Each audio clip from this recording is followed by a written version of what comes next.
Anyway, we are going to ask you now to explicate something else, and it is...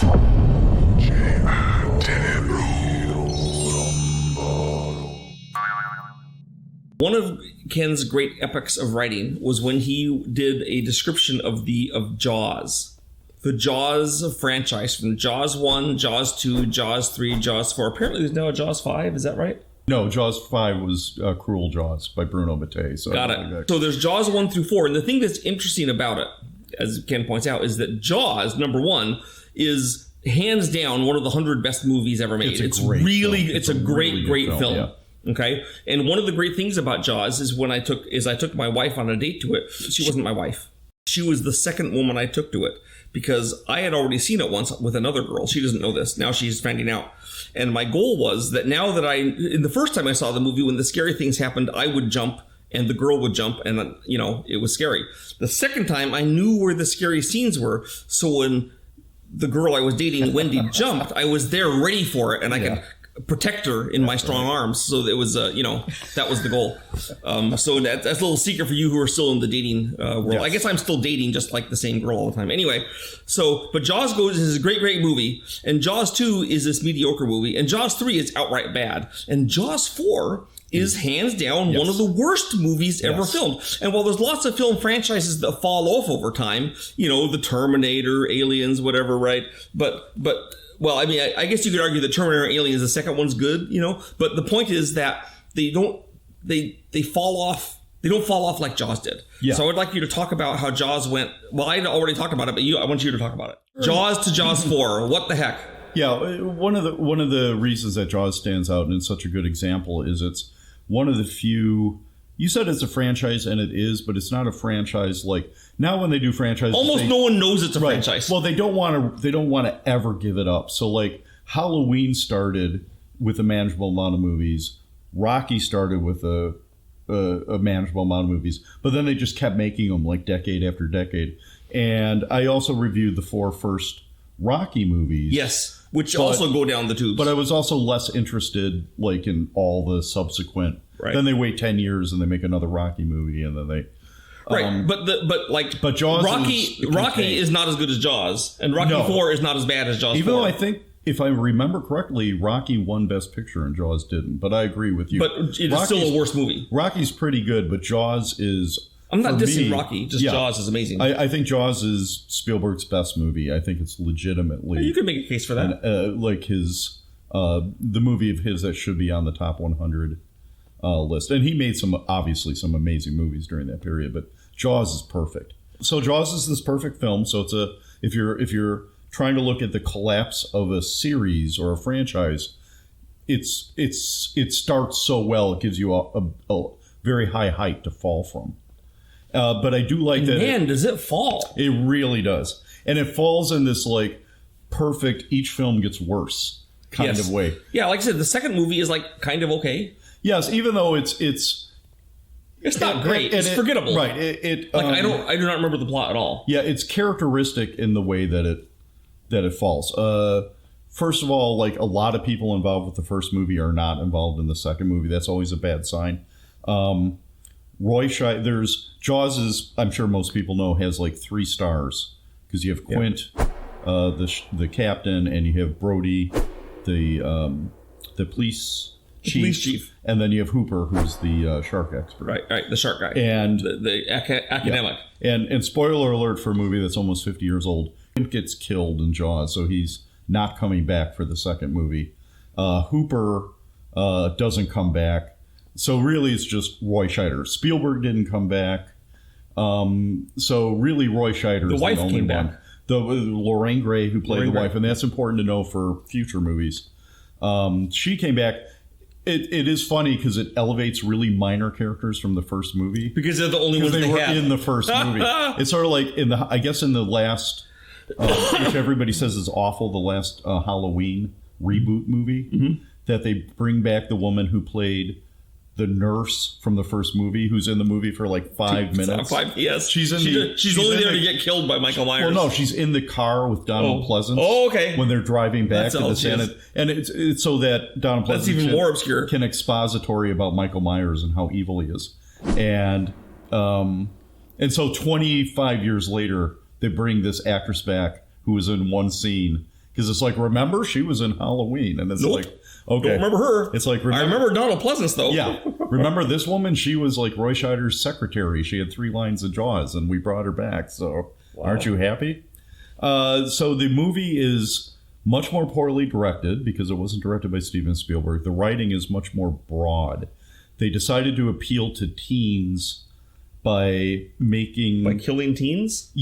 Well, yes. I mean, that was a big thing. Slasher movies were popular with teens, and that was I want to let you know there's nothing wrong with dead teenagers. No. So even teens enjoy them. Yes. Everyone likes dead teenagers in a movie. Slasher movies were not made to appeal to old people who hate teenagers. Teenagers want to see them. Yes. So teenagers don't have a problem with teenagers being horribly killed. I got no problem with old people being killed in the movies either. No, that is correct. But there's a certain satisfaction in an annoying teen. Yes. One thing that's interesting about Jaws 2 in a way that it falls off significantly is that it's legendary that the shark didn't work in the first movie. The shark did not, where they couldn't get it to do this proper thing. Yeah, so there's less of the shark, but when you did see it, it had a bigger impact. Right, and Spielberg was... I never knew it didn't. I mean, when I watched the movie, I didn't know it didn't work. Well, Spielberg was actually smart enough, even though he was a young kid, to say, well, I will adapt the script now. We will have less shark, and we'll try to use it differently. And that turned out to be... That was a lucky accident in that having the shark on screen less made the impact of it more. The second movie... Yeah, and it's not like it's a creepy monster. I always like it when monsters are on the screen a lot. But the fact is, I know what a shark looks like. I don't need to see the shark the whole time. Now, if it's a tentacle spider monster, then I want to see it a lot. Yeah. But the Jaws was perfect like it was. Or maybe it's just that I'm not as great a filmmaker as Steven Spielberg. Right. So it's kind of amusing, actually, in the second movie that everybody is aware that the shark worked better because they used it less. But the second time they were like, oh, now the shark works. Let's use it all the time. And they had 2 strategies to make it scarier. One was... they gave it a scar. They gave it a scar. The first is they made it bigger. It's a scary shark. They made it bigger because a 30-foot shark is scientifically more scary. 20% scarier than a 25-foot shark. Yes. I mean, it's math. You can't argue with math. And the other thing, and when I first saw the movie, I saw it on a 13-inch black and white TV set when it played on ABC TV because I hadn't seen it in the theater. And there's a scene where the... Jaws 1? Jaws 2. Jaws 2. And the shark is attacking a woman in a small boat. And she tries to fend it off by pouring gas on it. And the boat blows up. And I realized that they were going to try to make the shark look scarier by giving it scars on one side of its face, like the Phantom of the Opera. And I'm like... So remember, if a giant shark is eating you, it's scarier if it has scars. I was thinking like the real problem is that you didn't give it like a hook or a hook fin. Yes, that would have been even more scary. Wow. Or saber teeth. There's also a couple great shots where you can actually see down the mouth of the animatronic shark and see the machines, the pumps and the machines that's pretty great. Well, I will say everything I know about Jaws 2 was from going on the Jaws 2 ride at Universal Studios, where we got attacked by a shark that was on fire. Now I wish I had done that ride. And I'd originally gone on the Jaws 1 ride, which was pretty scary. In the Jaws 2 ride, they had the Jaws 2 shark, and so it was... Right. The fact that it was burned and scarred and bigger actually made it far less terrifying. Yes. But of course, I was not in the movie. I'm sure the movie experience would have been amazing. Yes. Now especially on a 13-inch black and white TV. Yeah. And kids can't even comprehend a 13-inch TV anymore. It's much less. Sure, they can. They have iPads. Much less a black and white one, like with rabbit ears that you have to like try to get the image in and everything. So I realize we've been just talking about how bad Jaws 2 is, but you're right. It's like a middle of the road movie. Yes. It's like the standard movie. It's like going to see a Fast and Furious. Yes, it's a mediocre film. You don't expect a Fast and Furious to be a deathless triumph that you will remember forever. You expect to go and see some cars crashing. And there wasn't a Fast and Furious 1 that was so great. Right. That like the comparison makes the other one. Yeah. You're going to watch a Jason Statham movie, you're going to like it, and then you're done. Yeah, so Jaws 2 was kind of like that. It was like a made-for-TV mediocre version of like Jaws. Okay. So then they got to the third one, and they decided to mix it up. And so... Now, is this the one with Michael Caine? No. Because eventually they get Michael Caine, one of the great actors of the world, but we'll get to that. Yeah. That's exciting that Michael Caine is in one of these. So I assume they couldn't get Roy Scheider back again. He probably learned his lesson. He probably learned his lesson, and he wasn't willing to sell out for another paycheck.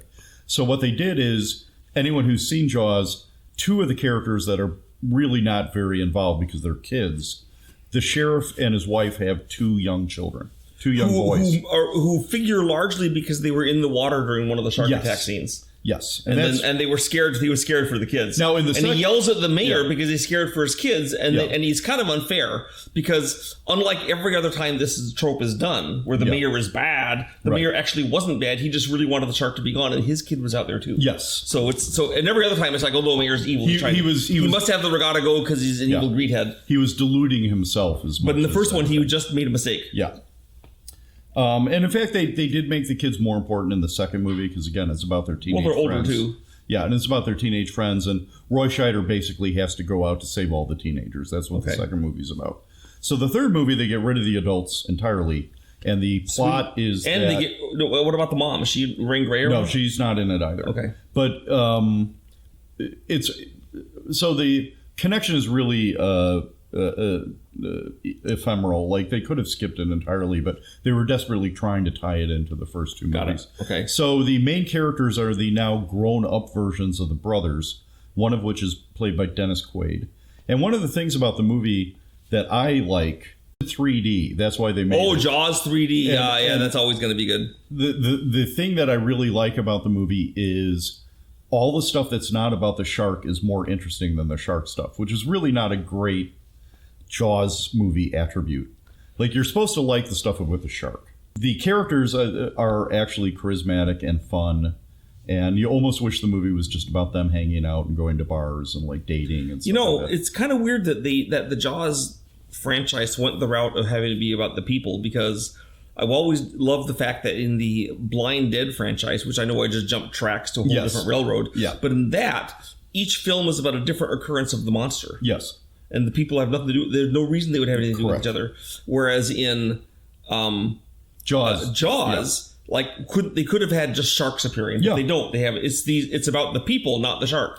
Well, which is kind of weird, especially since in the first one, it's more that these people happen to be there where the shark shows up. Right. Let's expand on that. One of the problems is by trying to keep it in the family, by trying to keep restricting their people. They run out of actors, right? Because people quit the team. Well, it's not just that. It becomes increasingly ludicrous that this one family keeps showing up where the giant shark is. Where there's a giant killer shark. These kids are once again facing the giant killer shark. Yeah, and of course it's bigger again because like each time it gets bigger, it gets scarier. Was it a 35-foot shark? It's like a 35-foot shark. Wow. It's so it's a whale shark and it eats plankton. Ludicrously large. 35 feet. I mean, now you're getting into it's megalodon theory. Yeah, it's silly. It's and the 3D effects are appallingly bad, like entertainingly bad, but really bad. So that movie goes nowhere. That's a wet fart of a movie. They're working in a like SeaWorld kind of place. So when you say they're in the SeaWorld, so when you say that the character parts are better than the shark parts, you're not defending the character parts necessarily. I like the cast. Okay, Dennis Quaid is a fun and Leah Thompson is one of the girls, and she's like amazingly cute. Bess Armstrong was a good actress. I can't remember. The other Brody kid was played by somebody that was kind of an unknown. He doesn't bring that much to it. But Dennis Quaid and Leah Thompson, he doesn't bring it down. He doesn't bring it down. So those characters are actually interesting. You'd rather be watching like a version of Urban Cowboy starring this cast than you would. Every time the shark comes on, you're sort of annoyed because like the shark is so bad. There's a scene. They're weirdly. Is this the one where the shark roars? Oh, that's the last one. That's when it gets really bad. Now let us talk about the greatness that is Jaws 4, which clearly has to be the best of the series because it has Michael Caine, one of the great actors of our generation. Who is playing a character named Hoagie. What? Which is very appropriate because a hoagie is full of ham. And so is Michael Caine in this movie. I was talking earlier about the cinematic bell curve. Yes. And one reason the Jaws series is so great. It goes all the way over the curve? Right, yeah. The Jaws, the original, is way over on the far side of the good movie scale. Then Jaws 2 is like halfway down. Yeah. Jaws 3 is halfway down the other side. Yes. And then Jaws 4 is at the other end. Way at the other end. It's actually called Jaws the Revenge. Okay. In the book... And this has the roaring shark. This has the roaring shark. That explodes. Yes. The shark... Like they do. This is the movie where the shark sets traps and is actually targeting the Brody family. In the book... It has a grudge against the Brodies. In the book... It can tell them apart from other humans. In the book, it's because there's a voodoo priest curses the Brodies and sets the shark on the Brodies. Okay, so that would explain it. But that doesn't make it into the movie because it's ridiculous. Like they weren't... Well, yes, it is ridiculous, but... They weren't going to spend $40 million on a movie... Where like a voodoo Jaws priest. The Revenge was $40 million. I'm sure it was a pretty expensive. Wow. I mean, it wasn't as expensive as Jaws, even though Jaws wasn't that expensive. I thought Jaws was cheap. Yeah, I guess Jaws 2 would probably be the most expensive. Yeah. But it was like one of the reasons that Jaws 3 is. I mean, a lot of my favorite movies are pretty cheap. Yes. Jaws 3 is probably lackluster because they really wanted to cut the budget down. That's why they got rid of all the original actors, and they were really relying on the 3D thing a lot. Okay, but it was $23 million. Okay, yeah, which at the time was a fairly $23 million is I mean I love the Terminator, and wasn't expensive. Oh, that was like Terminator 2 was super expensive, right? Clearly, although Terminator 2 is a good movie, it got less bang for its buck than the original Terminator, which was really cheap. Yeah. One of the delightful things about Jaws: The Revenge is first of all, I want to kudos. I always wanted to shake his hand, and then he passed away, so I never got the opportunity. The movie was supposed to start with the new shark who's seeking revenge for the other sharks, I guess, and that's why they're targeting the Brodies. The memory of an elephant. That's for sharks. Yes. Yeah. Was supposed to eat Sheriff Brody in the beginning of the movie. Like that's how the movie was supposed to. Yes, Roy Schneider eating the hero of the first two movies. The shark was supposed to come back, and we were supposed to open by like having the star of the first two movies get killed by the shark. And Roy Scheider, who could have puts a bad taste in their mouth, just like killing the characters in Alien 3. Yes, would put a bad taste in their mouth. Yes, when they killed Hicks and when they killed the kid. Newt. Yeah. Roy Scheider, to his eternal credit, who was starring in a lot of garbage at that point and clearly normally would take a paycheck, refused to, like, what sounded like a pretty decent offer to come back for like one day's work. Because Michael Caine would not have refused. He would not have refused. I will say Michael Caine will do anything for Michael Caine is not the problem with No, I'm not I'm praising Michael Caine for this. Michael Caine is a man whose ego is sit over here on the shelf where he can take care of it, and then he will do whatever you tell him for money. Yes. Steven Spielberg wants me to be in his movie, I'll be in his movie. So Sandy, Spielberg, Steven Seagal. Do you want to hear an amazing coincidence? This, like, I don't want to draw any inferences, but coincidentally, when they decided to make the movie Jaws: The Revenge, Jaws 4, about Brody's wife after he gets eaten, and because he wasn't eaten, they just said he had a heart attack and he died. That's why he's not in it. And I'm not drawing any inferences. Lorraine Gray, the actress who played Mrs. Brody, just happened to be the wife of the head of Paramount Studios, who made the Jaws movies. Now, I'm not saying that there's any... It's obviously sheer coincidence. Sheer coincidence. So is she in Jaws 4? She's the star of Jaws 4. The whole movie is about her and her family. And that's awesome, because obviously you want Michael Caine to be in a lowly supporting role. Yeah, well, he's the new romantic. Plus you want to name him Hoagie, apparently. Yes, his name is Hoagie. Yes. He's a pilot. So they bring back the kids and they completely skip over the third movie. Because the kids are the kids Dennis Quaid? No, the kids no longer work at SeaWorld. They have completely... In fact, the one son is a new Amityville town sheriff. He's the one that gets killed in the beginning because they couldn't get Roy Scheider to come back and prostitute himself for a paycheck. So instead... But the son was willing to. The son gets killed. Well, it wasn't the same actor. It was just the character gets killed. Okay. And again, we're supposed to care, but I mean, come on. So the shark sets a trap where... the best part is there's another deputy, and they're like, why don't we send him out to clear the bay? Basically, the shark sets a log in the bay so that they have to come clear it, knowing that the sun will come to like clear it. But there's a great... Did the shark like take an axe and cut down a tree or something? You can see teeth marks on the log. Wow. So we know the shark did it. But there is also a great line where they talk about, well, why doesn't this other deputy do it? And they're like, oh, he's investigating a cow tipping. And I'm always like, did the shark tip the cow? Like, like how did he know? So anyway, the son goes out to clear the log, and he leans out of the boat to like grab the log, and the shark jumps out. And to make it super artistic, because it's taking place like around Christmas time, we keep cutting to the town choir singing like Silent Night or some Christmas carol to juxtapose like the religion and the horror of the shark attack. Because obviously, how could there be sharks in a world that has religion? Right. It doesn't make no sense. Well, they're just trying really hard to make it arty, and it doesn't work too well. I'm going to say right here, I'm going to be on record as I love sharks and think they're cool. Yes. And I think they should never be killed. And that shark fin soup is an abomination in modern times. And that when I went swimming in Australia at a beach which had a huge population of great white sharks, I went swimming to give the sharks a crack at me if they wanted to bite, and they didn't. So, see, they respected me. So I have so far killed as many sharks as they have killed of me. Yes, fair enough, and I will agree with you on all those sentiments. Nonetheless, I'm okay with killing the sharks in Jaws 4 because they're animatronic. Is it 40 feet long? Animatronic yeah, sharks you can kill. This one they finally gave up on making it even huger, but still probably like 25 or 30. It's still ludicrous. Big enough. And plus it's super smart because it set a trap with a log. Right. So because not only did it get a log and put it in the middle, it knew the human would come by to move the log. It knew because it knew there was going to be a regatta. Yes. Well, and it knew that the sun was going to be there. Yes. It was targeting the son of Sheriff Brody.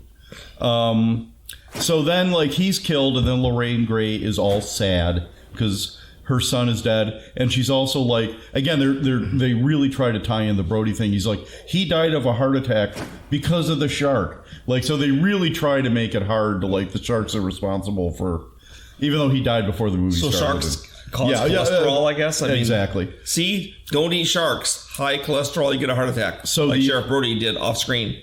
So the other son, who's played by Lance Guest, who, if you were around in the 80s, he was the star of Last Starfighter. And this is one of his only other movies. And he's really bad. He has like one facial expression he wears throughout the entire movie. Well, look, I love Last Starfighter, but it's not because of the star actor. It's not because of him. Robert Preston was the class act in that movie. So they go down to the Bahamas to get away from things. You mean Robert Preston from 76 Trombones? Yes. The Music Man? Yeah, he's the mentor of the kid. Oh, okay. I think I remember that. Also, I'd like to point out that Robert Preston is a really good in Beau Jest. Yes. He was a pretty fun actor. I'm sure this is an amazing discursion for people watching us discuss Jaws. We're talking about Robert Preston, who's not actually in any of the Jaws movies. Not in any of the Jaws movies. Okay, back to Hoagie and Lorraine Gray. So the family goes down to the Bahamas to get away. And the shark, so that's hundreds and hundreds, thousands of miles from Amityville. And the shark follows their plane or whatever. Again, in the movie, we don't know about the voodoo. How does it know they're going to the Bermudas? Did it look at their tickets? It's a shark. They're smart. So it follows them down, and then I hate to do this. Okay. This nasally off-camera voice that's speaking now, but the shark beats the plane. He does. Shark goes faster than a jet. He does to get to the Bahamas. Sharks are super. He's a big shark. He's so big, he's basically halfway there before he starts. So he had that advantage. Like one of those 1970s Cadillacs. Exactly. He's there. Okay. So they go down there. This movie is sounding ever more epic. So then Michael Caine shows up. So at this point, Djibouti is rejoicing in the souls of the actors. He loves this movie. Yeah. So Michael Caine then is a bush pilot. I guess they don't have bush, but he's a pilot. And he becomes a new romantic foil for Lorraine Gray. Because if anybody... Hey, he's a handsome guy. The reason that people love the Jaws franchise is Lorraine Gray. You can't get enough Lorraine Gray. I'm going to say it right here that I would much rather kiss Michael Caine than Roy Scheider. All right. I commend your choice. Oh, you're going to go for Roy Scheider? No, I'm staying out of this. Okay. I would rather kiss Leah Thompson. How about that? I know it's the safe choice, but I'm going to go that way. If my choice is one of those two, I'm saying. So then the shark pops up every once in a while, and the special effects are real. I think there's one point where it's literally like a sock puppet. It's pretty enjoyable. And then at the end of the movie, Lorraine Gray figures the only way to save her son, her remaining son, is to sacrifice herself to the shark. So she goes out in a boat, and then Hoagie flies because the shark would know her. that then he doesn't have to kill anymore Yes. because he got her. Hoagie flies after her to save her. He is forced to crash his plane by the shark or something. I can't quite remember. Wait. The shark has an anti-aircraft weapon? Yeah, like maybe he just lands and then the plane sinks. I can't quite recall. But I do remember he swims to the boat where Lorraine Gray is, and then he climbs on the boat and he's completely dry, which is pretty great. That is good. I like that pretty a lot. good. I'm proud of Michael Caine for not wanting to get wet on this movie. It's like it's not worth getting wet for. It is not. In fact, the best Michael Caine story about that is he appeared... Oh, when he was condemned for the terribleness of the movie, right? Well, that's another great story. Okay. So there's two. You are right. Okay. He appeared live from the set of Jaws 4 to accept his Oscar for Hannah and Her Sisters. That was pretty good. They were like, live from the set of Jaws the Revenge. And it was the only Oscar he'd ever won at the time. So it was like, and I think everybody kind of knew that movie was going to be horrible. So it was pretty funny. Maybe not as horrible as it was. Even though like Lou Gossett Jr. was in Jaws 3 right after he won an Oscar for Officer and a Gentleman. So Oscars don't really get you all that much. Like, you don't have great careers after winning Oscars, as it turns out. Michael Caine did. Well, he had a great career before. Michael Caine is Teflon and does not get tarred by bad movies. He does not. Because he always gives his all. He's a really good actor. Except in The Patriot, he didn't give his all. He gave his director exactly what he was asked for. Yes. The director being Steven Seagal. So anyway, Michael Caine and Lorraine Gray are on the boat, and they're confronting the shark. And this is where the shark starts roaring. Like sharks do. Yes. And by the way, may I point out the sharks don't have a swim bladder? So they have no source of air to roar with? Yes, and they can also ride like real high in the water, it turns out. Because they're inflated. Yes. So somehow the prow of the ship gets snapped off and they impale the shark. And that's how the shark gets killed, except I guess they decided that wasn't dramatic enough, so when they impale the shark, it explodes, as sharks are prone to do. And there's no explanation of why it explodes. Well, the first shark exploded, right? In the first movie. Well, people know when you puncture a shark, it explodes. That's how sharks work. I'm serious. That was a bomb. Movie, it's got an oxygen tank, but it explodes. Yes. So why wouldn't this explode? Right, because they punctured it. So clearly, it's sort of like a balloon. Maybe it swallowed the oxygen tank from the first movie, which had already exploded. So they stab the shark with the ship, sort of like the end of the Little Mermaid, and the shark goes like roar like a dinosaur. He's referring to killing Ursula in the Little Mermaid, not to the shark. Yes. But they stab her with the prow of a ship, so it's sort of a similar thing. It's somewhat better in Little Mermaid. She does not explode in Little Mermaid. And she doesn't roar like a dinosaur. And then the shark dies, and then... She has a pretty great death scene, then here's the most amazing thing, Sandy. They've never made another Jaws movie. Like, despite the fact that they remake every year, I keep waiting. I don't know if they don't want to offend Spielberg, but for some reason... That series has remained sancto-sancto. They can't do worse than They Jaws. They really can't. Because Cruel Jaws sounds better than Jaws' The Revenge. And Cruel Jaws is bad. Don't make no mistake. It's a Bruno Mattei movie by my favorite bad movie director. Cruel Jaws is horrible, but it's horrible on a much lower budget and with much less talent. Yes. Dollar for dollar, they are less bad. Yes. Never has $23 million been spent to less effect. The other story... Except maybe the $60 million that went into Theodore Rex. Yes. Which was the most expensive... Well, at the time, it was the most expensive made-for-video movie because it was meant to be theatrical, but once they saw it was so bad that they refused to release it in the theater. And they did release Jaws... Whoopi Goldberg should totally have backed out of her contract and paid the price.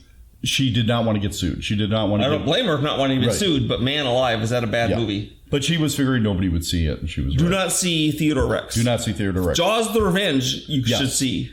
And this is us speaking. We've seen a lot of bad movies. Do not see Theodore Rex. It is tedious and bad, whereas Jaws the Revenge has many moments like the shark being faster than an airplane. Very entertaining, whereas Theodore Rex not entertaining. Okay, so that was a great sequence, and now I'm going to make Ken name a favorite film or two. I'd like to name at least one good film and why he likes it, and one bad film and why he likes it, and they can't be from the Jaws series.